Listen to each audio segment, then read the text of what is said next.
السلام علیکم، میرا نام ڈاکٹر جہاں زیب ہے، میں کارڈک فزیشین ہوں۔ کیا آپ جانتے ہیں کہ ایک اندازے کے مطابق پاکستان میں ہر سال 3.5 لاکھ یا اس سے زیادہ افراد فالج کا شکار ہوتے ہیں۔ فالج جہاں روزانہ کسی نہ کسی کی قیمتی جان لے لیتا ہے، وہیں کئی افراد کو الگ الگ نوعیت کی زندگی بھر کی معذوری بھی دیتا ہے۔ تو فالج آخر ہے کیا؟ اس کے اسباب کیا ہیں، علامات کیا ہیں اور اس سے بچاؤ کیسے ممکن ہے؟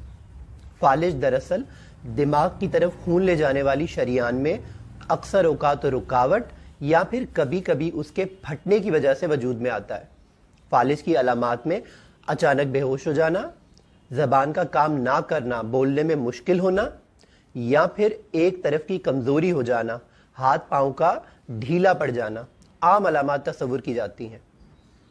فالج کی وجوہات وہ تمام خطرات جو کہ فالج کا خطرہ بہت بڑھا دیتے ہیں، ان میں شوگر، ذیابیطس، ڈائبٹیز کی بیماری، بڑھا ہوا بلڈ پریشر، خون میں کولیسٹرول کی مقدار کا زیادہ ہونا، سگریٹ نوشی کا استعمال، غیر صحت مند طرز زندگی جس میں ورزش یا ایکسرسائز نہ ہونے کے برابر ہو، اور بہت زیادہ مرغن غذائیں، چکنائی والی غذائیں اور حد سے زیادہ چینی والی غذائیں استعمال کرنا۔